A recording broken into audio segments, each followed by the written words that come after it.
اے ایمان والو رکوع کرو اور سجدہ کرو اور بندے بنو اپنے رب کے، وفعلوا الخیر اور بھلے کام کرو، لعلکم تفلحون تاکہ تم فلاح پاؤ۔ ارکعوا واسجدوا، ویری آبویس کہ اس سے نماز کے دو ارکان ہیں، اس سے نماز بھی مراد ہے، اور نماز کا ریفرنس دے کے قرآن مجید کا عام اسلوب ہے، ارکان اسلام مراد لیا جاتا ہے، نماز، روزہ، حج، زکوٰۃ۔ یہ چاروں کیا ہیں؟ یہ موڈز آف ورشپ ہیں، مراسم عبودیت،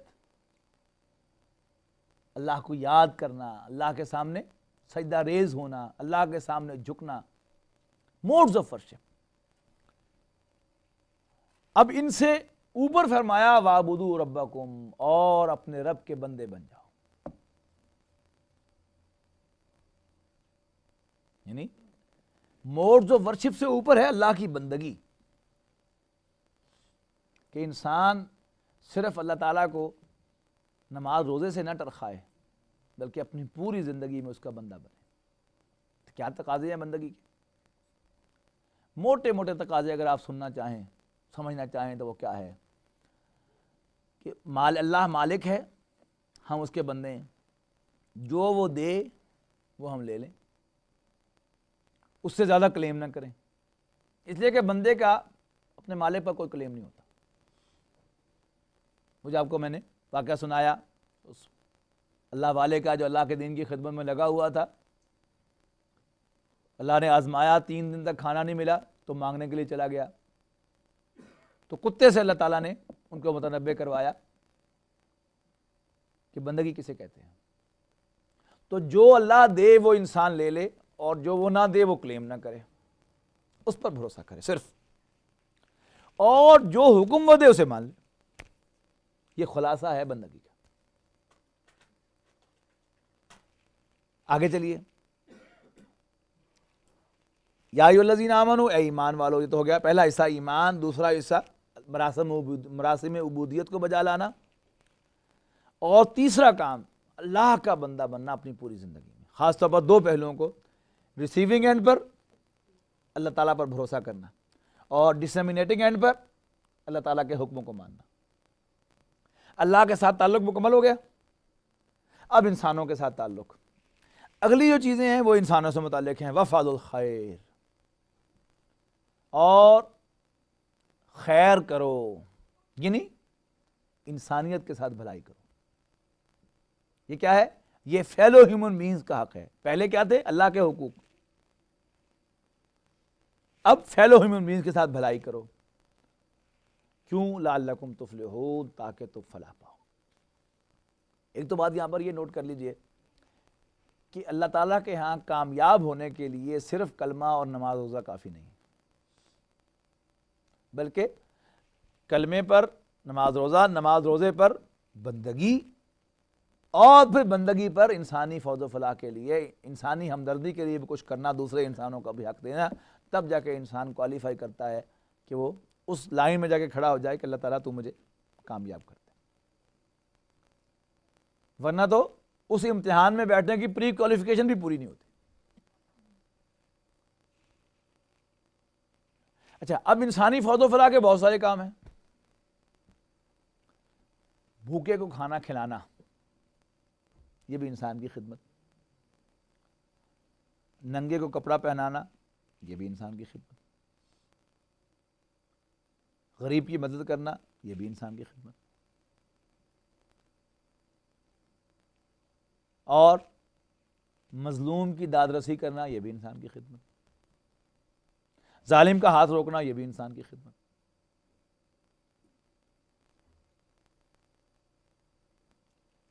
لیکن اس پر بس نہیں ہے۔ حضور صلی اللہ علیہ وسلم کی سیرت سے ہمیں جو کچھ ملتا ہے وہ یہ ہے کہ آپ نے اس پر بالکل اکتفا نہیں کیا۔ اگر حضور صلی اللہ علیہ وسلم کی سیرت کا ایک نقشہ ہم اپنے ذہن میں لائیں،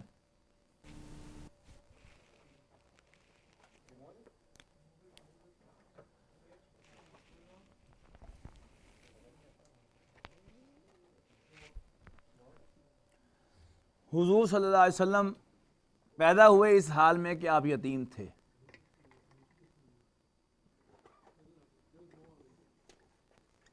یتیم کا مطلب کیا ہے کہ آپ کے سر پر آپ کے والد کا سایہ نہیں تھا.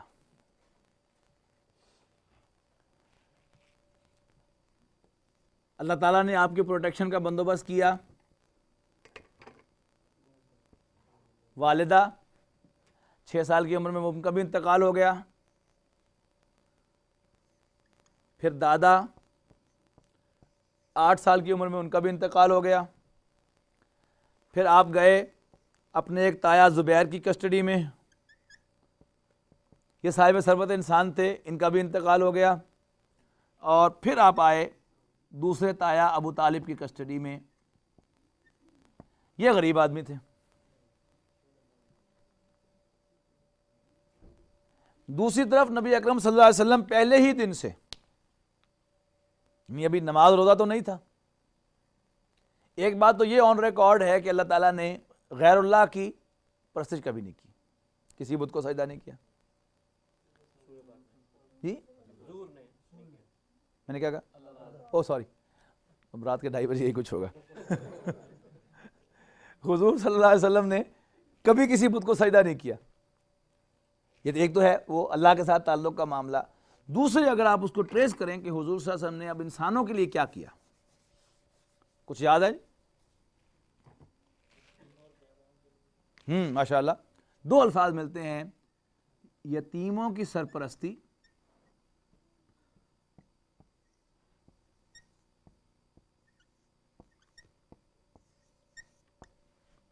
اور بیواؤں کی خبر گیری.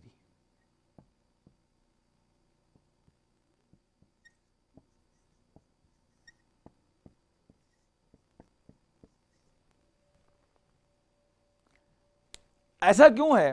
اب ظاہر ہے کہ پیسے تو آپ کے پاس تھے نہیں, غریب آدمی تھے, تنگ دست تھے, لہذا یتیموں کو سرپرستی فراہم کر کے. یتیم کی اصل کمزوری کیا ہوتی ہے, اس کی نیڈ کیا ہے؟ جی نہیں, باپ کی شفقت سے وہ محروم ہوتا ہے. یعنی 2 چیزوں کو مکس نہ کرے, غریب ہونا اور یتیم ہونا یہ ایکول ٹو ایچ ادر نہیں ہے, یہ 2 مختلف چیزیں ہیں.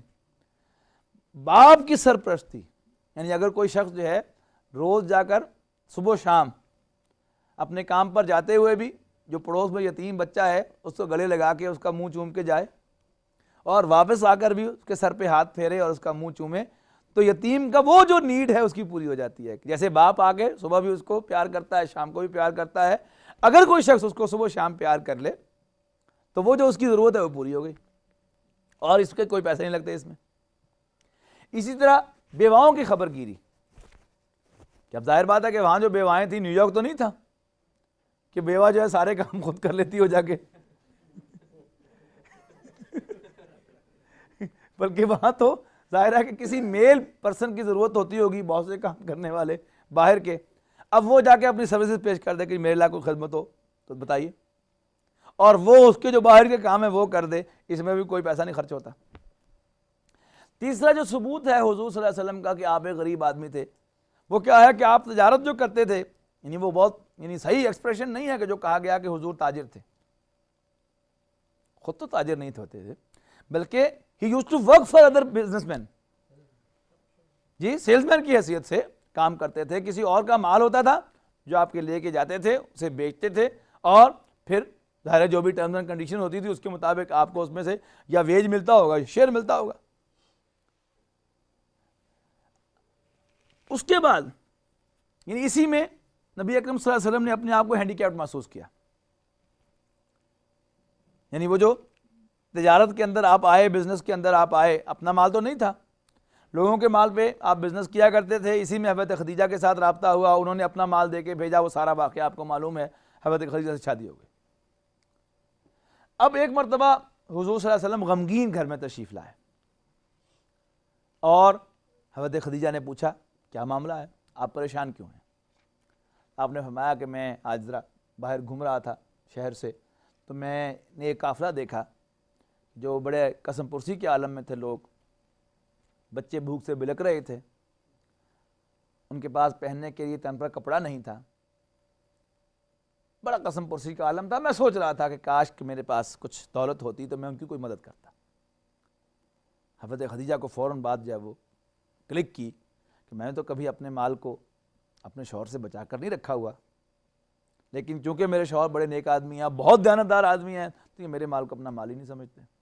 لہٰذا حضرت خدیجہ نے رضی اللہ تعالیٰ عنہ ڈیمونسٹریٹ کیا باقاعدہ اس کو کہ میرا مال جو ہے میرے شوہر کا مال ہے۔ تو انہوں نے مکے کے سرداروں کو بلایا اپنے گھر اور ان کو کہا کہ تم سب گواہ رہو کہ میں نے اپنا سارا مال اپنے شوہر محمد کو دے دیا صلی اللہ علیہ وسلم۔ اب کیا ہوا، اسی کو قرآن مجید نے کہا ہے، انشاءاللہ ہم پڑھیں گے سورۃ الضحیٰ میں، وَوَجَدَكَ عَائِلًا فَأَغْنَىٰ، اللہ نے آپ کو تنگ دست پایا تو غنی کر دیا۔ اب آپ نے یعنی اب اس کو ٹریس کریں کہ انسانی خدمت میں پہلا سٹیپ کیا ہے، اس کو میں نام دیتا ہوں کہ آپ نے کام کیا without financial resources, without financial resources. اب حضرت خدیجہ کا مال آ گیا، تو اب وہ کام جو پہلے آپ نہیں کر سکتے تھے، بھوکوں کو کھانا کھلانا اور ننگے کو کپڑا پہنانا، غریبوں کی مدد کرنا، اب وہ کام بھی اس میں وہ ایڈ ہو گئے ہوں گے، یعنی نمبر 1 نمبر 2 آپ لگا لیجئے۔ اب گویا یہ ہوئی آپ کی سروس کہ جو آپ نے ود فائنینشیل ریسورسز کی۔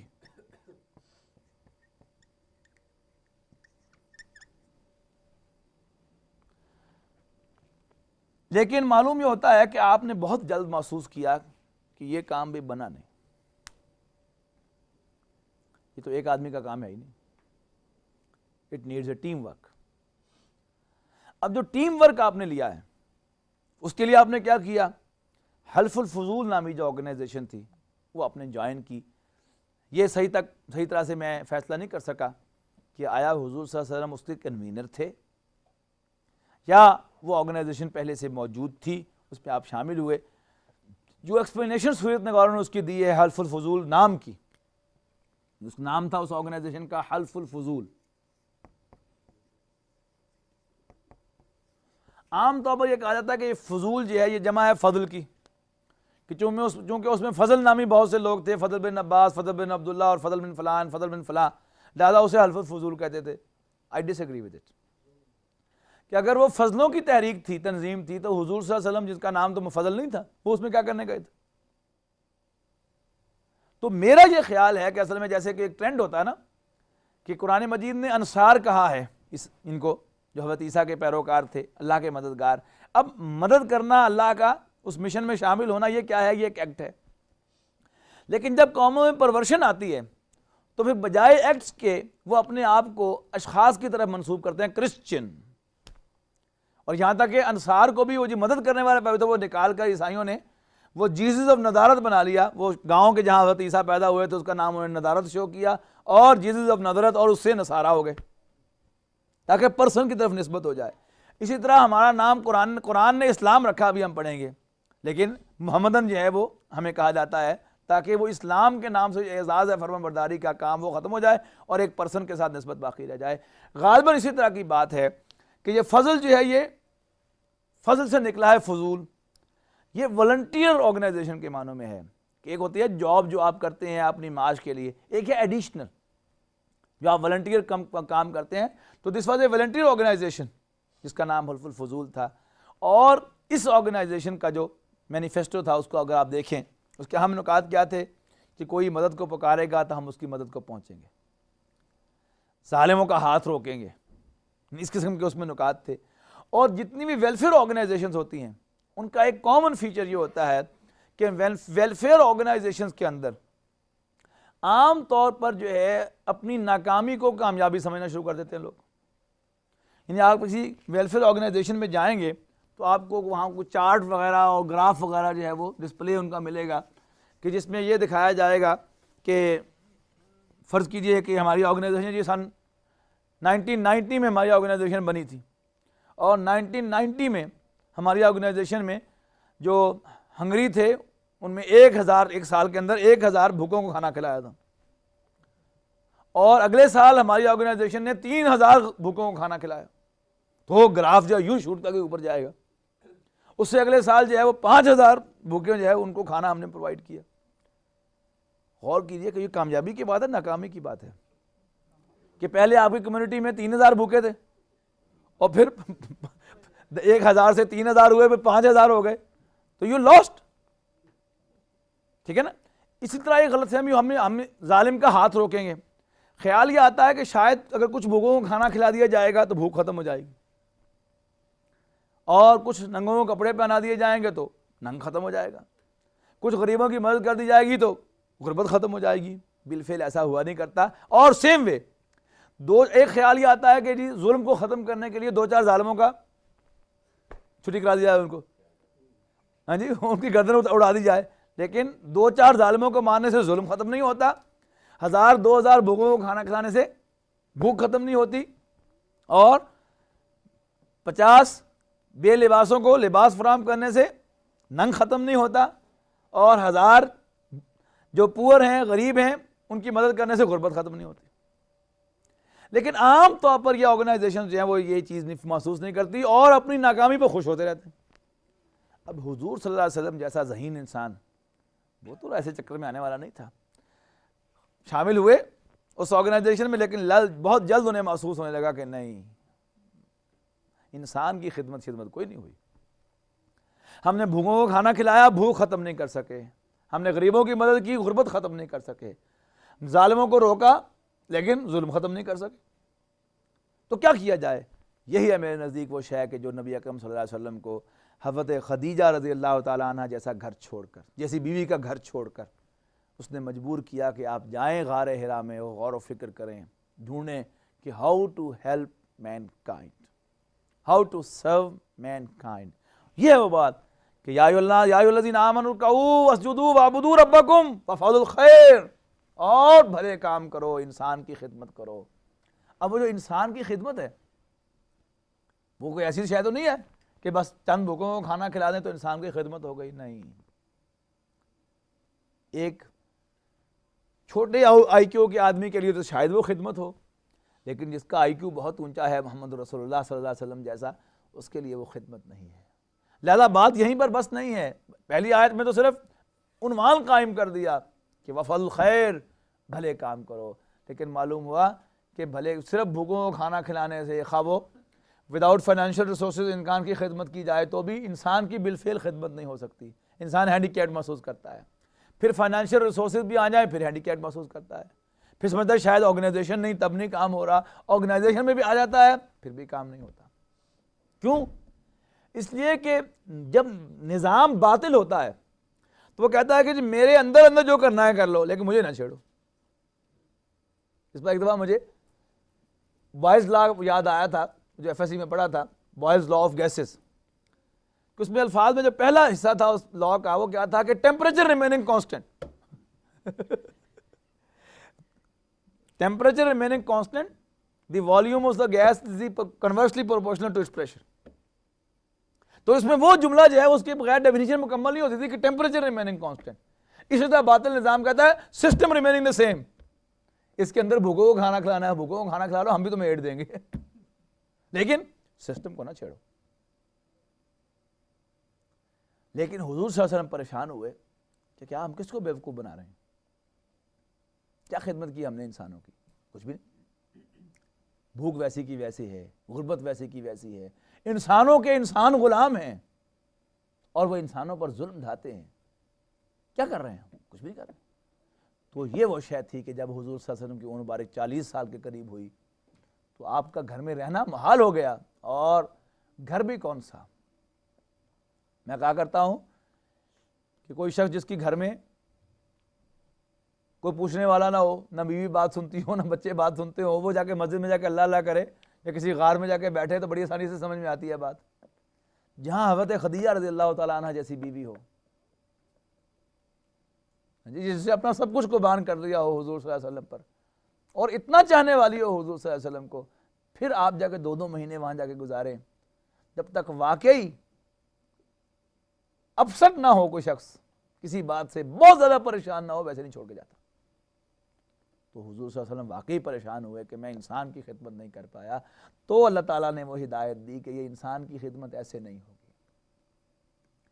یہ چھوٹے چھوٹے بیسز پر اگر آپ لوگوں کو جمع کریں گے تو جو ہی وہ بیس ختم ہو جائے گا تو آرگنائزیشن ختم ہو جائے گی.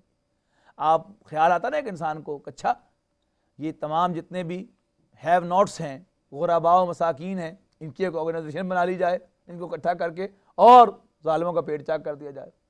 لیکن ظالموں کو بھی طریقہ آتا ہے، اس سے پہلے کہ آپ اقدام کریں ان کے خلاف، وہ سارے غریبوں کو جو ہے وہ ان کے گھر میں ساری وہ پہنچا دیں گے جو بھی ان کی ضروریات ہیں، وہیں وہ آرام سے بیٹھ جائیں۔ اقبال نے کہا نا کہ کب ڈرا سکتے ہیں مجھ کو اشتراکی کوچ اگر، یہ پریشاں روزگار آشفتہ مغز آشفتہ ہو۔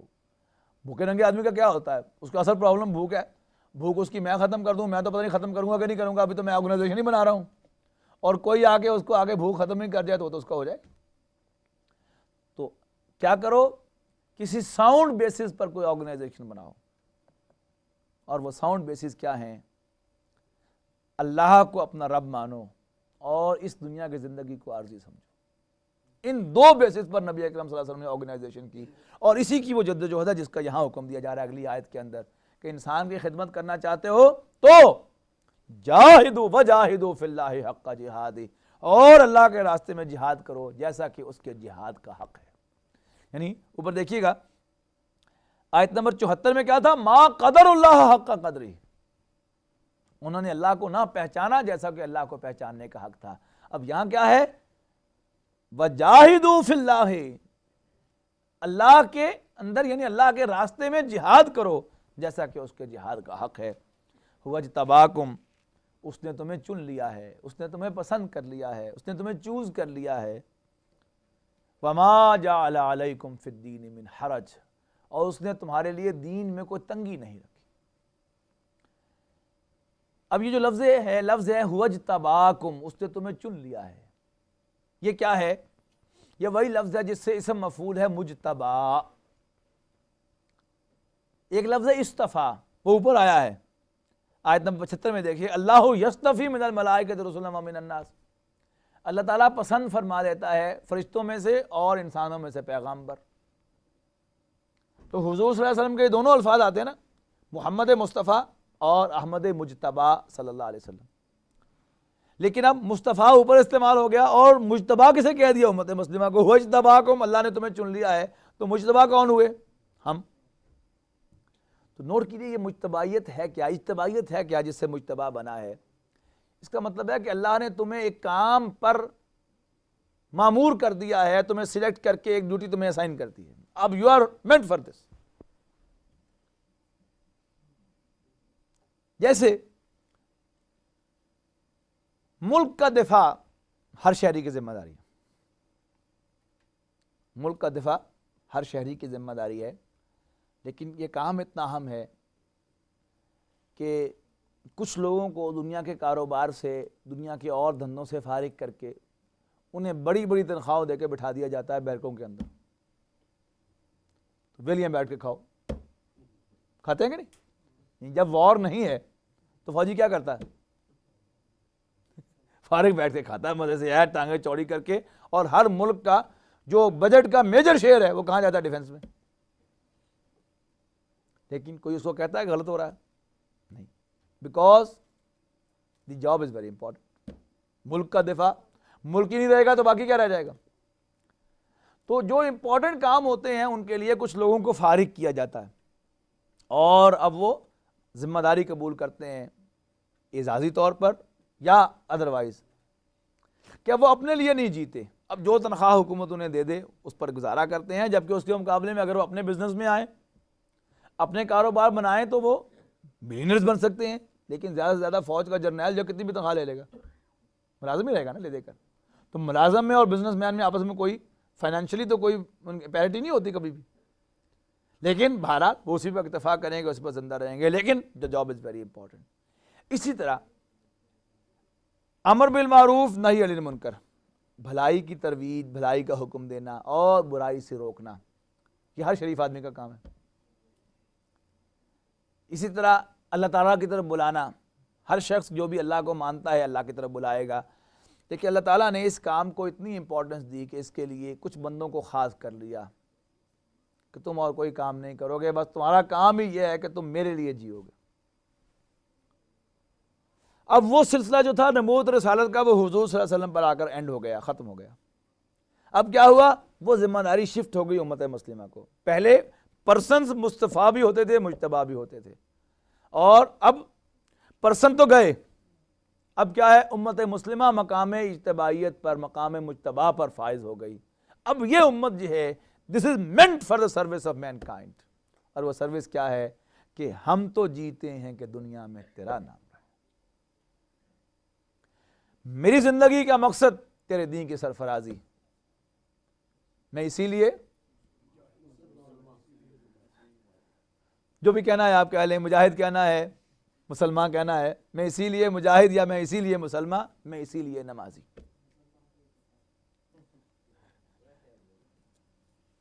تو میری زندگی کا مقصد تیرے دین کی سرفرازی، میں اسی لیے مسلمان، میں اسی لیے نمازی. اس میں وہ ناراض ہو جاتے ہیں اس سے، اس لیے میں نے ان کی اجازت سے کہا. ان کا خیال یہ ہے کہ اس شعر میں جو اصل لفظ ہے وہ مجاہد ہے، لیکن جو ہم نے سن رکھا ہے وہ یہی ہے کہ میں اسی لیے مسلمان، میں اسی لیے نمازی. تو ان کو بھی انڈورس کر لیجئے. بات اصل کیا ہے کہ مسلمان جو ہے یہ اپنے لیے نہیں جیتا، بس واجبی جو اس کی بنیادی ضروریات ہیں ان کو فراہم ہو جائیں اگر اس کو، پھر وہ سمجھتا ہے کہ نہیں، I have to live for mankind. میں تو اللہ کا نمائندہ ہوں، میں نے لوگوں کو اللہ کی طرف بلانا ہے، اور اس زمین پر میں نے اللہ کے دین کا جھنڈا لہرا کر اللہ کا عطا کردہ عدل جو ہے وہ انسانوں کی دہلیز پر پہنچا دے. اسی لیے جیتا ہے، اسی لیے مرتا ہے. اس پہ کوئی اور بات آئی تھی اوپر امنگ کی کہ ماں کا جو ضعفت طالب والمطلوب، آبجیکٹو کیا ہے. اب دیکھیے دنیاوی آبجیکٹو کے اعتبار سے ایک تو نا الٹیمیٹ آبجیکٹو اللہ تعالیٰ کا حصول، لیکن اس کی جو اس دنیا میں اس کی اورینٹیشن کیا ہوگی؟ اللہ کا عدل دنیا میں قائم کر کے انسانوں کو پہنچا دینا. یعنی گویا اللہ کی محبت کو اور انسانیت کی محبت کو دونوں کو یکجا کرتی ہے. میرا الٹیمیٹ محبوب جو ہے وہ اللہ ہے، لیکن میں اللہ کے بندوں سے بھی محبت کرتا ہوں. خدا کے بندے تو ہیں ہزاروں، بنوں میں پھرتے ہیں مارے مارے. میں اس کا بندہ بنوں گا جس کو خدا کے بندوں سے پیار ہوگا. تو اس کا بندہ کے بجائے ایسا بندہ کہہ دیں تاکہ شرک نہ ہو. میں ایسا بندہ بنوں گا جس کو خدا کے بندوں سے پیار ہوگا. اب دونوں چیزیں جا کے مل جائیں گی. وہ اللہ کے بندوں سے پیار کیسے میں اپنے ظاہر کروں گا کہ اللہ کی محبت بھی ہے، اللہ کے بندوں سے پیار بھی ہے. یہ دونوں ملیں گے جا کے کس چیز پر کہ جو عدل اللہ نے انسانوں کو دیا ہے، جو حقوق انسانوں کے اللہ نے متعین کیے ہیں، میں ان حقوق کی بازیافت کے لیے جد و جہد کروں گا. تو یہ ہے وجاہدوا فی اللہ حق جہادی. اللہ کے راستے میں جہاد کرو جیسا کہ اس کے جہاد کا حق ہے. هو اجتباکم وما جعل علیکم فی الدین من حرج. اس نے تمہیں چن لیا ہے اس کام کے لیے، جہاد کے لیے، کہ اب اسی کے لیے جیو، اسی کے لیے مرو. ملت ابیکم ابراہیم، تمہارے باپ ابراہیم کا طریقہ. ہوا سماکم المسلمین، اس نے تمہارا نام مسلمان رکھا. من قبل وفی ھذا، اس سے پہلے بھی اس ساری جد و جہد کا حاصل یہی تھا، اور اب بھی اس کا حاصل یہی ہے. لیکون الرسول شہیدا علیکم، تاکہ رسول صلی اللہ علیہ وسلم تم پر گواہ ہو جائیں. قیامت کے دن اللہ تعالیٰ کے حضور گواہی دے سکیں کہ میں نے تیرا پیغام پہنچا دیا تھا. اپنی وہ جو 23 سالہ جد و جہد کی بعد، وہی جہاد ہے نا، کہ حضور صلی اللہ علیہ وسلم 23 سالہ جہاد کے بعد اس قابل ہو گئے کہ وہ حجۃ الوداع کے موقع پر گواہی دے سکیں کہ میں نے پہنچا دیا کہ نہیں پہنچا دیا، اور اللہ کو گواہ بنا سکیں. تم بھی اپنی پوری زندگی میں مسلسل جد و جہد کے بعد اس قابل ہو سکو کہ اللہ تعالیٰ کو گواہ بنا کر کہہ سکو کہ اے پروردگار، میں نے امکان بھر کوشش کر لی تیرے عدل کو اس دنیا میں قائم کرنے کے لیے، تیرے دیے ہوئے نظام کو اس دنیا میں نافذ کرنے کے لیے. تو لیکون الرسول شہیدا علیکم، کہ رسول تم پر گواہ ہو جائیں. وتکونوا شہداء علی الناس، اور تم تمام بنی نوع انسان پر اللہ کے گواہ ہو جاؤ. فاقیموا الصلاۃ وآتوا الزکاۃ. اب یہ کام تمہیں کرنا ہے تو بسم اللہ کہاں سے کرو گے؟ تو کرو بسم اللہ، نماز قائم کرو، زکوٰۃ ادا کرو. واعتصموا باللہ، اور اللہ کے ساتھ چمٹ جاؤ، اللہ کو مضبوطی سے تھام لو. یعنی اللہ تعالیٰ کی رسی قرآن مجید کو مضبوطی کے ساتھ تھام لو. ہوا مولاکم، وہ اللہ ہی تمہارا مولا ہے، تمہارا آقا ہے، تمہارا حمایتی ہے، تمہارا پشت پناہ ہے. فنعم المولا، بس کیا ہی اچھا آقا ہے، کیا ہی اچھا مولا ہے. اس کو ذرا اپریشیٹ کریں، انجوائے کریں اس جملے کو. کیا ہی اچھا آقا ہے. اس جیسا آقا کوئی ہو سکتا ہے؟ اس جیسا مولا کوئی ہو سکتا ہے؟ آپ نے کبھی کوئی امپلائر دیکھا؟ وہ غلامی کا تصور تو ویسے ہی ختم ہو گیا. اب امپلائر کا تصور تو ہے نا ہمارے سامنے. امپلائر آپ کو اپنے سامنے کھانسنے کی بھی اجازت نہیں دیتا, وہ آپ کو اپنے سامنے آرگو کرنے کی بھی اجازت نہیں دیتا. لیکن اللہ جیسا حلیم, بردبار, رحیم, کریم کوئی اور آقا ہو سکتا ہے جس کے سامنے آپ بغاوت بھی کر لیں تو بھی آپ کو بڑے چانسز دیتا ہے بغاوت کرنے کے بھی, اور جب حد سے گزرنے لگے پھر جا کر کہیں پکڑتا ہے, اور پھر جو کچھ بھی کر چکے ہو پھر ذرا اس کے سامنے جا کے معافی مانگ لو, توبہ کر لو اس کے حضور, تو وہ فوراً بخش دیتا ہے. تو فنعم المولا, بس کیا ہی اچھا آقا ہے, ونعم النصیر, اور کیا ہی اچھا مددگار ہے. بسم اللہ الرحمن الرحیم.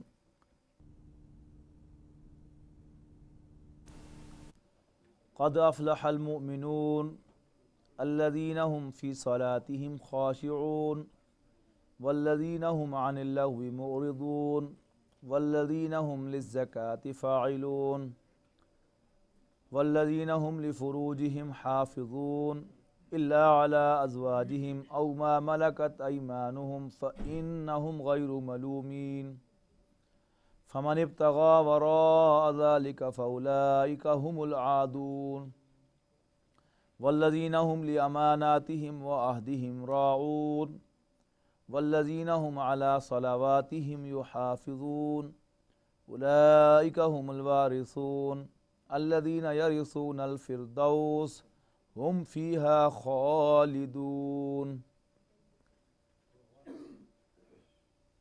قد افلح المؤمنون, کامیاب ہو گئے اہل ایمان. اب کامیاب فارسی کا لفظ ہے, اردو ترجمہ اس کا کیا ہے؟ کام نکال لے گئے اہل ایمان. کام نکالنے سے مطلب کیا ہے؟ کہ انسان کا اپنے اندر سے اپنی اصل شخصیت کو برآمد کر لینا. یعنی اندر انسان ہے اس جسم کے, باہر کیا ہے؟ خول ہے حیوانی. تو اس حیوانی خول میں سے اصل انسانیت کو برآمد کر لینا, یہ ہے انسان کی اصل کامیابی. اب جو حیوانی خول ہے یہ پورا حیوان ہے, اس میں پیٹ لگا ہوا ہے, اس میں انسان کی اور بہت سی خواہشات جو ہیں وہ اس کے ساتھ لٹکی ہوئی ہیں. تو کامیابی کیا ہے؟ انسان کا ان خواہشات کو اوورکم کر کے واقعتاً انسان کی طرح بیہیو کرنے میں کامیاب ہو جانا. تو کام نکال لے گئے اہل ایمان. کون سے اہل ایمان؟ الذین هم فی صلاتہم خاشعون, کہ جو اپنی نمازوں میں عجز و انکساری اختیار کرتے ہیں. والذین هم عن اللغو معرضون, اور جو لغو باتوں سے اعراض کرنے والے ہیں. نمازوں میں خشوع اختیار کرنا, ایک ہے صرف نماز پڑھنا, اور ایک ہے واقعتاً انسان کے اندر عاجزی بھی اللہ کے سامنے پیدا ہو جائے. نماز کی تمام فارمز کو آپ دیکھ لیں, ان کا حاصل کیا ہے؟ اللہ تعالیٰ کے سامنے عاجزی. قیام بھی ہے تو انسان دست بستہ اس کے سامنے اس کی طرف متوجہ ہو کے کھڑا ہے, اٹینشن پوزیشن میں. پھر رکوع ہے تو اس پہ تو ویسے ہی اس نے اپنے آپ کو جھکا دیا, سجدے میں بالکل گر گیا اس کے آگے. لیکن اگر کیفیت وہ ہو, یہ مسجد تو بنا دی شبر میں, ایمان کی حرارت والوں نے, من اپنا پرانا پاپی تھا برسوں میں نمازی بن نہ سکا, کہ میرا جسم جو ہے وہ تو جھکتا ہے اللہ کے سامنے, لیکن یہ من, میرا قلب, میری میں اندر والی, یہ نہیں جھکی اس کے سامنے. برس ہو گئے, برس گزر گئے نماز پڑھتے ہوئے, لیکن من نمازی نہیں بنا. تن نمازی بن گیا لیکن من نمازی نہیں بنا. خشوع کیا ہے؟ ایک ہے خضوع, اس میں بھی اگرچہ عاجزی ہے اس میں, لیکن ظاہری عاجزی جو ہے وہ زیادہ خضوع میں ہوتی ہے. لیکن خشوع جو ہے یہ ہے انسان کے اندر قلب کا جھک جانا اللہ کے سامنے. واقعی انسان اللہ کے تعالیٰ کے سامنے سرنڈر کرتا. تو الذین هم فی صلاتہم خاشعون, وہ جو اپنی نمازوں میں خشوع اختیار کرتے ہیں. والذین هم عن اللغو معرضون, جو لغو باتوں سے اعراض کرتے ہیں. نبی اکرم صلی اللہ علیہ وسلم نے ارشاد فرمایا کہ من حسن اسلام المرء ترکہ ما لا یعنیہ، کسی شخص کے اسلام کا حسن یہ ہے کہ وہ تمام چیزوں کو ترک کر دے جو لا یعنی ہو، بیکار ہو. تجزیہ کرتا جائے. اب یہ گریجولی انسان کے اندر یہ صفائی ہوگی. آج وہ ایک چیز کو بہت امپورٹنس دیتا ہے، نہیں یہ تو ضروری ہے، لیکن جو اس کی وہ ذہن کی پرائرٹیز جو ہیں اس کے مائنڈ کی بدلیں گی، اسی درجے میں وہ چینج ہوتا چلا جائے گا کہ now it is no more important, now this is also not important, اور آگے گیا نہیں دس is also know more important. تو یہ جو ہے وہ پرائرٹی اس کی بدل. لیکن یہ آبجیکٹو سامنے رکھنا پڑے گا کہ جو بھی لغو محسوس ہو، بیکار نظر آئے، اس کو انسان چھوڑ دے. تو اس کو ان پرنسپل صرف یہاں پر ٹانگ لیجئے کہ فوز و فلاح کے راستے پر چلتے ہوئے اگر انسان لغو باتوں کو نہیں چھوڑتا تو وہیں کا وہیں کھڑا رہے گا. وہ لغو باتیں، لغویات جو ہیں اس کو الجھا لیں گی. لیکن لغو کیا ہے کیا نہیں ہے، یہ گریجولی انسان کا جو شعور ہے وہ جوں بیدار ہوتا چلا جائے گا، اور اس کا جو لغو کا دائرہ ہے وہ وسیع ہوتا چلا جائے گا، اور وہ آہستہ آہستہ ان کو چھوڑتا چلا جائے گا. اس کے بعد فرمایا والذین هم للزکاۃ فاعلون، وہ زکوٰۃ کا فعل کرنے والے ہیں. زکوٰۃ کا فعل سے کیا مراد ہے؟ زکوٰۃ کے معنی ہے صفائی، اور زکوٰۃ کا فعل وہ عمل کہ جس سے انسان سیلف پیوریفیکیشن حاصل کرتا ہے. مراد اس سے عام طور پر ہوتا ہے زکوٰۃ سے مال کا خرچ کرنا، یعنی مال خرچ کرے اپنے آپ کو پاکیزہ کرنے کے لیے. وہ جو سورہ لیل کے آخر میں آیا ہے جسے کہا جاتا ہے کہ حضرت ابوبکر صدیق کی شان میں وہ آیات نازل ہوئی ہیں کہ وَمَا لِأَحَدٍ عِندَهُ مِن نِعْمَةٍ تُجْزَىٰ إِلَّا ابْتِغَاءَ وَجْهِ رَبِّهِ الْأَعْلَىٰ، کہ وہ جو مال دے رہا ہے لوگوں کو، ایسا نہیں ہے کہ اس نے کسی کا کوئی قرض دینا تھا اس کے ذمہ تھا تو وہ لوٹا رہا ہے، نہیں، بلکہ إِلَّا ابْتِغَاءَ وَجْهِ رَبِّهِ الْأَعْلَىٰ، اللہ تعالیٰ کی رضا کے حصول کے لیے وہ مال خرچ کر رہا. تو اسی طرح مال خرچ کرنا تاکہ میرے دل سے مال کی محبت نکل جائے، میرا دل مال کی محبت کی آلائش سے پاک ہو جائے. اس کے بعد موسٹ امپورٹنٹ دیکھیے گا اس میں کہ اب ہر موضوع پر ایک ایک آیت آ رہی ہے، لیکن اس موضوع پر 2 آیات اور وہ بھی قدر لمبی، بلکہ 3 آیات، 5ویں 6ٹھی اور 7ویں. وہ کیا ہے؟ سیکس ڈسپلن. اور وہ جو میں نے اسی آیت کے حوالے سے بات آپ کو نوٹ کروائی تھی کہ فرض کا لفظ جب باقاعدہ اس آیت کے اندر آ رہا ہے، اور فرض کے معنی کمزوری، ویک پوائنٹ. انسانی شخصیت کا ویک پوائنٹ کیا ہے؟ یہ جنس کا مسئلہ. اور لہذا اس کے بارے میں جب تک آپ چوکیدار بن کر اس اوپر کھڑے نہیں ہوں گے اس وقت تک یہ آپ کو وہاں گرائے گا جس کا آپ تصور بھی نہیں کر سکتے. شریف سے شریف آدمی، دیندار سے دیندار آدمی، کوئی ایسی چخ مارے گا، کوئی ایسی حرکت اس سے سرزد ہوگی کہ جس میں جو اس کی خبر پڑھنے والا، خبر جاننے والا ہوگا اس کو بھی شرم آئے گی، اور خود وہ بھی کسی کو منہ دکھانے کے قابل نہیں ہوگا. لیکن حقیقت کیا ہوگی؟ اس کا بھی اتنا زیادہ قصور نہیں تھا. وہی کام تھے جو سب لوگ کر رہے تھے، لیکن اس نے تھوڑی سی احتیاط نہیں کی تو اس کو سزا ملی. اب باقی لوگ بھی وہی کچھ کر لیتے ہیں، لیکن وہ چونکہ ان کا اس طرح سے معاملہ نہیں ہوتا لہذا ان کا کوئی نوٹس نہیں لیتا، لیکن جو بھی احتیاط نہیں کرے گا وہ ملوث ہوگا. تو الفاظ کیا ہیں؟ بڑے نوٹ وردی الفاظ ہیں. والذین هم لفروجہم حافظون، اور وہ اپنے فرج کی، اپنی شرمگاہوں کی حفاظت کرنے والے ہیں. الا علی ازواجہم، یعنی ان کو ایکسپوز نہیں ہونے دیتے بلکہ انہیں حفاظت کے ساتھ رکھتے ہیں.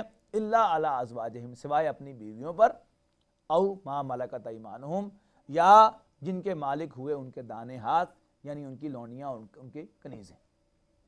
اب یہاں بھی نوٹ کیجئے گا، اگرچہ یہاں پر مومنون کا لفظ آیا ہے جمع کا صیغہ، یہ بھی تغلیب پر آ سکتا تھا کہ اس میں مرد اور عورتیں سب مراد ہیں، لیکن جب یہ مقابلے میں آ گیا کہ والذین هم لفروجہم حافظون الا علی ازواجہم او ما ملکت ایمانہم، تو معلوم ہے کہ یہاں بھی سب مردوں کی صفات کا ذکر ہے، عورتوں کی صفات کا ذکر نہیں۔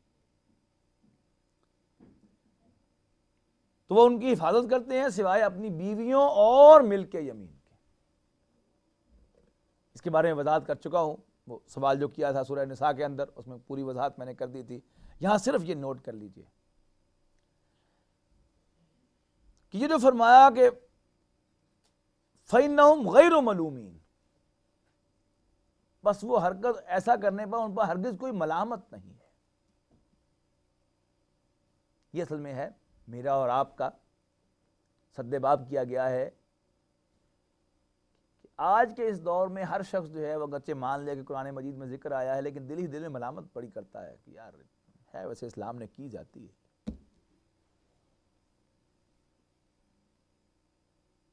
قرآن کیا کہہ رہا ہے کہ فَإِنَّهُمْ غَيْرُ مَلُومِينَ، بس ایسا کرنے پر ان پر کوئی ملامت نہیں ہے۔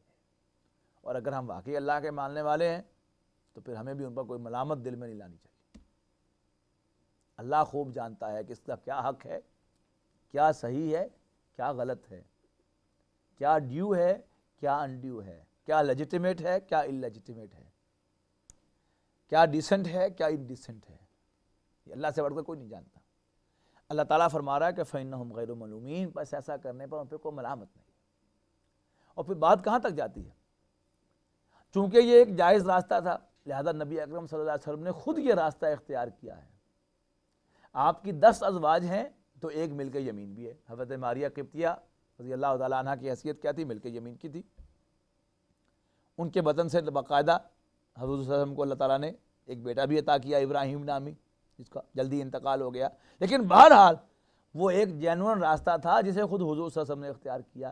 اگر ہم یہ بھی کہیں کہ ہاں جائز تو ہے لیکن اچھا نہیں ہے، تو کیا جو کام اچھا نہ ہو حضور صلی اللہ علیہ وسلم کر سکتے تھے؟ نہیں، حضور نے خود کر کے دکھایا، لہذا ہم اس کو یہ بھی نہیں کہہ سکتے کہ اچھا کام نہیں ہے۔ کیوں؟ قرآن واضح کر رہا ہے۔ ان جنرل بھی نام بھی واضح کرتا تو بھی حضور کی پریکٹس ہوتی تھا، مجھ سے اچھا یہ کیسے کہہ سکتے کہ اچھا کام نہیں ہے، مناسب نہیں ہے، بہتر ہے کہ نہ ہی کیا جائے۔ غور کیا جائے تو واقعتاً موسٹ لاجیکل جو ہے طریقہ کار وہ یہی ہے۔ تجربہ کر کے دیکھ لیں، یا تجربہ کرنے کی ضرورت نہیں ہے کہ جن گھروں کے اندر کوئی جوان عورت کام کرتی ہے، سونر اور لیٹر، اب ظاہر بات ہے کہ جو ملازمہ گھر میں کام کرتی ہے کس لیے کرتی ہے؟ اصل میں تو وہ گھر کی جو ملازمہ ہوتی ہے وہ بیوی کی ہیلپر ہوتی ہے۔ اب رفتہ رفتہ بیوی جب وہ ریلیکس کرنا شروع کر دے گی، اب جب ریلیکس کرے گی تو وہ سارے گھر کے جو کام ہے وہ ملازمہ کرے گی۔ اب انہی گھر کے کاموں میں ایک اہم کام کیا ہے؟ بیوی کے شوہر کی خدمت کرنا۔ اب جب وہ خدمت بھی وہ عورت کرنا شروع کر دے گی تو کیا ہوگا؟ اب رفتہ رفتہ وہ عورت جو ہے اس کی طرف لازماً مرد کا رجحان ہونا ہی ہونا ہے۔ اب بجائے اس کے کہ چوری چھپی کو وہاں سلسلہ شروع ہو جائے، بالکل فطرت کے عین مطابق کیا ہے کہ اگر ان سے کوئی خدمت لینی ہے، انہوں نے گھر میں کام کرنا ہے، تو پھر اس کو لیجیٹیمیٹ ہی کر دیا گیا۔ اور یہی لیجیٹیمیٹ ہے اور یہی صحیح ہے اور لاجیکل ہے کہ ان سے جو اولاد پیدا ہو پھر اس کا کوئی وارث ہو۔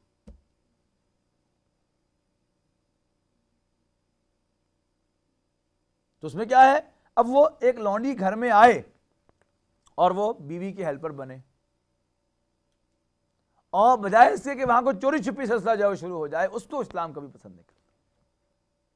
یا حلال ہے یا حرام ہے، تو اسلام نے جو راستہ اختیار کیا ہے وہ یہ ہے کہ اس کے ساتھ جو بھی سیکسول کانٹیکٹ ہے اس کو جائز قرار دیا ہے، اور ایسا کرنے پر کوئی ملامت نہیں کی اس پر۔ فَإِنَّهُمْ غَيْرُ مَلُومِينَ، پس ایسا کرنے پر ان پر کوئی ملامت نہیں۔ اور ابھی فوراً جو ہے چہروں پر ملامت کے آثار ظاہر ہونے بھی شروع ہو گئے، ایک دوسرے سے کسر پسر شروع ہو گئی ہے کہ یہ کیا چیز ہے۔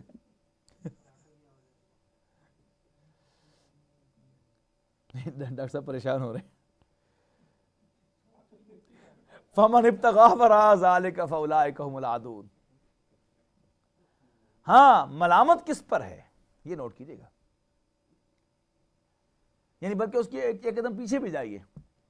مذاہب کی دنیا میں عام طور پر خواہ وہ کرسچینٹی ہو خواہ بدھ مت ہو، اس میں گھر گرہستی کی زندگی کو اچھی چیز نہیں سمجھی جاتی.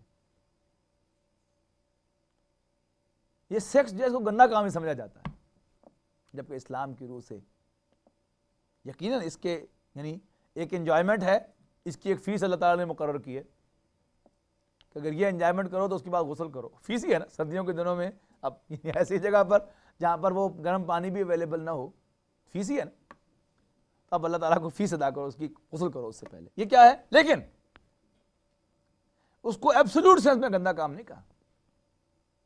اللہ کے نبیوں نے کیا. گھٹیا کام کیسے ہو سکتا ہے؟ وہ کوئی مکروہ کام کیسے ہو سکتا ہے؟ تو فَإِنَّهُمْ غَيْرُ مَلُومِينَ، خواہ وہ جنسی تمتع کا معاملہ ہو بیویوں سے یا وہ جنسی تمتع ہو ملک جمین سے، اس کو کبھی کوئی دوسرے درجے کا کام سمجھنا، گھٹیا درجے کا کام سمجھنا، کوئی ناپاک کام سمجھنا، یہ صحیح نہیں ہے. فَإِنَّهُمْ غَيْرُ مَلُومِينَ، پس ایسا کرنے پر ہم پہ کوئی ملامت نہیں. فَمَنِ ابْتَغَىٰ وَرَاءَ ذَلِكَ، پس جو کوئی اس سے بیونڈ جائے، اس سے زیادہ چاہے، فَأُولَٰئِکَ هُمُ الْعَادُونَ، پس یہ وہ لوگ ہیں جو زیادتی کرنے والے. وَالَّذِينَ هُمْ لِأَمَانَاتِهِمْ وَعَهْدِهِمْ رَاعُونَ، اور وہ اپنی امانتوں اور اپنے وعدوں کا لحاظ کرنے والے، ان کی رعایت کرنے والے ہیں. وَالَّذِينَ هُمْ عَلَىٰ صَلَوَاتِهِمْ يُحَافِظُونَ، اور وہ اپنی نمازوں کی حفاظت کرنے والے ہیں. اب یہاں دیکھیے کہ عورت کی سب سے بڑی نیکی کیا ہے؟ فَالصَّالِحَاتُ قَانِتَاتٌ حَافِظَاتٌ لِلْغَیْبِ. مرد کی سب سے بڑی نیکی کیا ہے؟ سب سے بنیادی، اول و آخر، نماز. گفتگو کا آغاز کہاں سے ہوا؟ الذین هم فی صلاتہم خاشعون. اختتام کہاں ہوا؟ والذین هم علی صلواتہم یحافظون. اور یہی وہ نماز ہے کہ جو عورت کے لیے ایک عام، جو بھی عورت ہے جب تک وہ بوڑھی نہیں ہو جاتی، اس کے لیے ہر وقت یہ ہے ہی نہیں، پڑھ ہی نہیں سکتی نماز. وہ اللہ تعالیٰ نے ہر وقت جو ہے اس کی حاضری جو ہے اس کو بھی ایگزمپٹ کر دیا اس سے. اور رہی نفل نماز تو وہ اپنے شوہر کی اجازت کے بغیر پڑھ ہی نہیں سکتی. جبکہ مرد کے لیے اول بھی نماز، آخر بھی نماز. یہی مضمون بالکل اس کے پیرلل آئے گا جا کہ سورہ معارج میں، وہاں بھی اول بھی نماز، آخر بھی نماز. اولئک هم الوارثون، یہ وہ لوگ ہیں جو وارث بنیں گے. الذین یرثون الفردوس، جو وارث بنیں گے جنت الفردوس کے. ہم فیہا خالدون، اس میں ہمیشہ ہمیشہ رہیں گے. وَلَقَدْ خَلَقْنَا الْإِنسَانَ مِنْ صُلَالَةٍ مِّن طِينٍ، اور ہم نے پیدا کیا انسان کو مٹی کے خلاصے سے. ثُمَّ جَعَلْنَاهُ نُطْفَةً، پھر ہم نے اس کو بنا دیا ایک بوند، فی قرار مکین، کہ جو محفوظ جگہ پر رکھ دی جاتی ہے یوٹرس کے اندر. ثُمَّ خَلَقْنَا النُّطْفَةَ عَلَقَةً، پھر ہم نے اس نطفہ کو علقہ بنایا. پرانے مترجمین جو ہے اس کا ترجمہ کرتے ہیں جمع ہوا خون، اور بعض جدید مترجمین جو ہے اس کا ترجمہ کرتے ہیں کہ وہ لٹکا ہوا معلق سے، کہ جب وہ انڈومیٹریم کے اندر جا کر ایمبریو جا کے ایمبیڈ ہو جاتا ہے، لٹک جاتا ہے، تو شاید وہ ہے. لیکن اب یہ سب چیزیں وہ ہیں کہ جو بس ایک استعارے کی زبان جو ہے وہ استعمال کی گئی ہے. مختلف سٹیجز ہیں جن کا یہاں پر ذکر ہے. ثم خلقنا النطفة علقة، پھر ہم نے نطفہ کو علقہ بنایا. فخلقنا العلقة مضغة، اور پھر ہم نے علقہ کو مضغہ بنایا. فخلقنا المضغة عظاما، اور پھر مضغہ کو ہڈیاں بنایا. فکسونا العظام لحما، اور پھر ہم نے ہڈیوں پر گوشت چڑھا دیا. ثم انشأناہ خلقا آخر، پھر ہم نے اس کو ایک اور اٹھایا. اب یہ جو ہے یہ اس حدیث کے اندر بیان ہوا ہے، نعمان بن بشیر رضی اللہ تعالیٰ عنہ کی جو روایت ہے کہ بے شک انسان کی تخلیق 40 دن تک رحم مادر میں نطفہ کی شکل میں رہی، پھر 40 دن تک علقہ کی شکل میں رہی، پھر 40 دن تک مضغہ کی شکل میں رہی، اور پھر اللہ تعالیٰ ایک فرشتے کو مقرر کرتا ہے کہ جو اس کی روح کو لا کر اس کے ساتھ ملحق کر دیتا ہے. تو 120ویں دن آ کے روح ملحق ہوتی ہے انسان کے جسم کے ساتھ. تو یہ جو ہے ثم انشأناہ خلقا آخر، پھر ہم نے اس کو ایک اور اٹھایا. یہ کیا ہے؟ یہ انسان کا وہ جو روحانی وجود ہے، اب اس کا تسلسل شروع ہو گیا. فتبارک اللہ احسن الخالقین، تو انتہائی بابرکت ہے اللہ جو بہترین خالق ہے۔ ثم انکم بعد ذلک لمیتون، پھر بے شک تم اس کے بعد مر جاؤ گے۔ ثم انکم یوم القیامت تبعثون، پھر بے شک تم قیامت کے دن دوبارہ اٹھا دیے جاؤ گے۔ وَلَقَدْ خَلَقْنَا فَوْقَكُمْ سَبْعَ طَرَائِقَ، اور ہم نے تمہارے اوپر کی جانب سے 7 آسمان پیدا کیے۔ وَمَا كُنَّا عَنِ الْخَلْقِ غَافِلِينَ، اور ہم خلقت سے غافل نہیں ہیں۔ وَأَنزَلْنَا مِنَ السَّمَاءِ مَاءً، اور آسمان سے اللہ نے پانی نازل فرمایا، بقدر ایک اندازے کے مطابق، فَأَسْكَنَّاهُ فِي الْأَرْضِ، پھر اس کو ہم نے زمین کے اندر ٹھہرا دیا۔ وَإِنَّا عَلَىٰ ذَهَابٍ بِهِ لَقَادِرُونَ، اور ہم اس کے نابود کر دینے، اس کو غائب کر دینے کے بھی قادر ہیں۔ فَأَنشَأْنَا لَكُمْ بِهِ جَنَّاتٍ مِّن نَخِيلٍ، پھر ہم نے اس کے ذریعے سے تمہارے لیے کھجوروں اور انگوروں کے باغ بنائے، باغ اگائے۔ لَكُمْ فِيهَا فَوَاكِهُ كَثِيرَةٌ، اور اس میں تمہارے لیے بہت سے میوے ہیں۔ وَمِنْهَا تَأْكُلُونَ، اور ان میں سے تم کھاتے ہو۔ وَشَجَرَةً تَخْرُجُ مِنْ طُورِ سِينَاءَ، اور وہ درخت بھی جو ہم نے پیدا کیا طور سینا میں پیدا ہوتا ہے۔ تنبت بالدہن، کہ جس میں سے روغن نکالتے ہو۔ وصبغ للآکلین، اور کھانے والوں کے لیے سالن بنتا ہے، جو کھانے والوں کے لیے سالن بھی ہے۔ وَإِنَّ لَكُمْ فِي الْأَنْعَامِ لَعِبْرَةً، اور چوپایوں کے اندر بھی تو لوگوں کے لیے نشانیاں ہیں، عبرت ہے۔ نُسْقِيكُم مِّمَّا فِي بُطُونِهَا، کہ ہم تمہیں پلاتے ہیں جو کچھ ان کے پیٹوں میں ہے۔ وَلَكُمْ فِيهَا مَنَافِعُ كَثِيرَةٌ، یعنی دودھ بھی پیتے ہو۔ وَلَكُمْ فِيهَا مَنَافِعُ كَثِيرَةٌ، اور تمہارے لیے اس میں اور بھی بہت سے فائدے ہیں۔ وَمِنْهَا تَأْكُلُونَ، اور اسی میں سے تم کھاتے ہو۔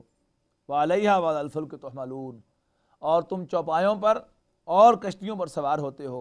وَلَقَدْ أَرْسَلْنَا نُوحًا إِلَىٰ قَوْمِهِ، اور ہم نے بھیجا نوح کو اس کی قوم کی طرف۔ فقال، انہوں نے کہا، یا قوم، اے میرے قوم، اعبدوا اللہ ما لکم من الہ غیرہ، اللہ کے بندے بنو، اس کے سوا تمہارا اور کوئی الہ نہیں ہے۔ افلا تتقون، تو کیا تم اس سے ڈرتے نہیں؟ فقال الملأ الذین کفروا من قومہ، تو کہا کافروں کے سرداروں نے، من قوم ہی، ان کی قوم میں سے، ما ھذا الا بشر مثلکم یرید ان یتفضل علیکم، یہ نہیں ہے مگر تمہارے ہی جیسا ایک بشر، وہ چاہتا ہے کہ تم پر خواہ دھونس جمائے، تم پر فضیلت پائے۔ ولو شاء اللہ، اگر اللہ چاہتا، لا انزل ملائکۃ، تو فرشتے نازل فرما دیتا۔ ما سمعنا بھذا فی آبائنا الاولین، اور ایسی کو بات ہم نے اپنے آباء و اجداد میں سنی نہیں۔ ان ہوا الا رجل بہ جنۃ، اور یہ ایک آدمی ایسا ہے جس کو معلوم ہوتا ہے دیوانگی کا عارضہ ہے۔ فتربصوا بہ حتی حین، تو انتظار کرو کچھ مدت تک کے لیے، ایک وقت مقرر تک کے لیے۔ قال رب انصرنی بما کذبون، تو حضرت نوح نے کہا کہ اے میرے مالک مدد فرما، اس لیے کہ اب وہ مجھے جھٹلا رہے ہیں۔ فاوحینا الیہ، پس ہم نے اس کی طرف وحی کی، ان اصنع الفلک، کہ تو کشتی بنا باعیننا، ہماری آنکھوں کے سامنے، بوحینا، اور ہماری وحی کی روشنی میں۔ فاذا جاء امرنا وفارت التنور، تو جب ہمارا حکم آیا، امر آیا، اور تنور جو تھا پھٹ پڑا اس کا پانی کا۔ فسلک فیہا من کل زوجین اثنین، تو سوار کر لے اس پر، بٹھا لے اس پر ہر جنس کے جوڑے جوڑے، واہلک، اور اپنے گھر والوں کو، الا من سبق علیہ القول منہم، سوائے ان کے کہ جس کے بارے میں اللہ کا قول طے پا چکا ہو۔ ولا تخاطبنی فی الذین ظلموا، اور مجھے مخاطب نہ کرنا ظالموں کے بارے میں، انہم مغرقون، بے شک وہ غرق ہونے والے ہیں۔ فاذا استویت انت ومن معک علی الفلک، اور جب تم اور تمہارے ساتھی کشتی میں بیٹھ جاؤ تو کیا کہنا؟ فقل الحمد للہ الذی نجانا من القوم الظالمین، تو کہنا کہ سارا شکر اس اللہ کا ہے جس نے ہمیں نجات دی ظالم قوم سے۔ وقل رب انزلنی منزلا مبارکا، اور یہ بھی کہنا کہ اے ہمارے رب ہمیں اتار دے مبارک جگہ پر۔ وانت خیر المنزلین، اور تو سب سے بہتر اتارنے والا ہے۔ ان فی ذلک لآیات، بے شک اس میں نشانیاں ہیں۔ وان کنا لمبتلین، اور ہمیں تو یہ آزمائش کرنی ہی تھی۔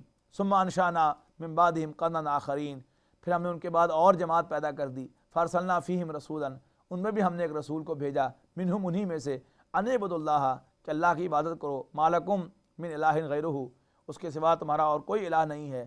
افلا تتقون، تو کیا تم ڈرتے نہیں؟ وقال الملأ من قوم الذین کفروا، تو ان کی قوم میں سے کافروں کے سرداروں نے کہا، کافروں اور جھٹلانے والوں کے سرداروں نے کہا ان لوگوں نے کہا ان قوم میں سے ان لوگوں کے سرداروں نے جنہوں نے کفر کیا تھا اور آخرت کی ملاقات کا ان کو جھٹلایا تھا، وَأَطْرَفْنَاهُمْ فِي الْحَيَاةِ الدُّنْيَا، اور ہم نے ان کو دنیا میں آسودگی عطا کی تھی. وہ کیا کہنے لگے؟ مَا هَذَا إِلَّا بَشَرٌ مِثْلُكُمْ، یہ نہیں ہے مگر تمہارے جیسا ایک بشر. يَأْكُلُ مِمَّا تَأْكُلُونَ مِنْهُ، اور جس میں سے تم کھاتے ہو وہی کچھ یہ کھاتا ہے. وَيَشْرَبُ مِمَّا تَشْرَبُونَ، اور جو تم پیتے ہو وہی یہ پیتا ہے. وَلَئِنْ أَطَعْتُمْ بَشَرًا مِثْلَكُمْ، اور اگر تم نے اپنے جیسے بشر کی اطاعت کر ڈالی، إِنَّكُمْ لَخَاسِرُونَ، تو تم گھاٹے میں رہو گے. أَيَعِدُكُمْ أَنَّكُمْ إِذَا مِتُّمْ وَكُنْتُمْ تُرَابًا وَعِظَامًا أَنَّكُمْ مُخْرَجُونَ، کیا یہ تم سے کہتا ہے کہ تم مر جاؤ گے، جب تم مر جاؤ گے اور مٹی ہو جاؤ گے اور ہڈیاں ہو جاؤ گے، أَنَّكُمْ مُخْرَجُونَ، تو پھر تم نکالے جاؤ گے. ہیہات لما توعدون، جس چیز کی طرف یہ بلاتا ہے وہ نہ ہونے والی بہت دور بعید از بعید بات ہے. ان ہی الا حیاتنا الدنیا، بے شک ہماری زندگی تو صرف یہی دنیا کی زندگی ہے. نموت و نحیا، اسی میں ہم جیتے اور مرتے ہیں. وما نحن بمبعوثین، اور ہم دوبارہ اٹھائے نہیں جائیں گے. زندگی کیا ہے؟ عناصر کا ظہور ترتیب. موت کیا ہے؟ انہی عناصر کا پریشان ہونا. تو دہریت جو ہے اس کی ڈیفینیشن قرآن مجید میں آپ کو یہاں مل جائے گی، انڈرلائن کر لیں. دس از دی ڈیفینیشن آف ایتھیزم. ان ہوا الا رجل افترا علی اللہ کذبا، بے شک یہ ایک بشر ہے، یہ ایک آدمی ہے جو اللہ پر جھوٹ باندھتا ہے. وما نحن لہ بمؤمنین، اور ہم اس کو ماننے والے نہیں ہیں. قال رب انصرنی بما کذبون، تو اس پیغمبر نے کہا کہ اللہ میری مدد کر اس لیے کہ مجھے جھٹلا رہے ہیں. قال اما قلیل لیصبحن نادمین، فرمایا تھوڑے ہی عرصے میں پشیمان ہو کر رہ جائیں گے. فاخذتہم الصیحۃ، تو ان کو آن پکڑا ایک فاخذتہم الصیحۃ بالحق فجعلناہم غثاء فبعدا للقوم الظالمین، تو ان کو وعدہ برحق کے مطابق ایک زوردار آواز نے آن پکڑا، ایک چنگھار نے آن پکڑا. فجعلہم غثاء، ان کو کوڑا بنا دیا. فبعدا للقوم الظالمین، تو لعنت ہے ظالم قوم پر. ثم انشأنا من بعدہم قرونا آخرین، ان کے بعد بھی ہم نے بہت سی جماعتیں پیدا کی. ما تسبق من امت اجلہا، کوئی امت اپنے وقت معین سے آگے نہیں نکل سکتی. وما تستاخرون، اور نہ ہی وہ اس سے پیچھے رہ سکتی ہے. یستاخرون، اور نہ وہ اس سے پیچھے رہ سکتی ہے. ثم ارسلنا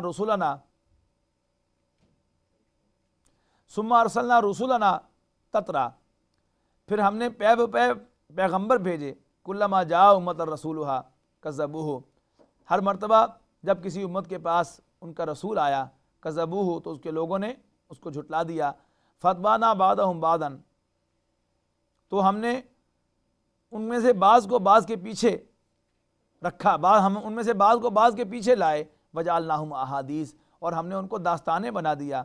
فبعدا للقوم الظالمین، فبعدا لقوم الظالمین قوم لا یؤمنون، تو پھٹکار ہے، لعنت ہے ان لوگوں پر جو نہیں مانتے. ثم ارسلنا موسیٰ واخاہ ہارون، پھر ہم نے بھیجا موسیٰ اور اس کے بھائی ہارون کو بھی آیاتنا، اپنی نشانیاں دے کر، وسلطان مبین، اور واضح اتھارٹی دے کر، الی فرعون وملئہ، فرعون اور اس کے درباریوں کی طرف.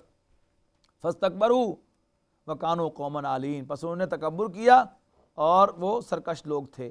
فقالوا، انہوں نے کہا، انؤمن لبشرین مثلنا، کیا ہم مان لیں اپنے جیسے دو انسانوں کو. وقومہما لنا عابدون، جبکہ ان کی قوم ہماری غلام ہو. فکذبوہما، تو سب نے ان دونوں کو جھٹلا دیا. فکانوا من المہلکین، پس وہ ہو گئے ہلاک ہونے والوں میں سے. ولقد آتینا موسیٰ الکتاب، اور ہم نے موسیٰ کو کتاب عطا کی.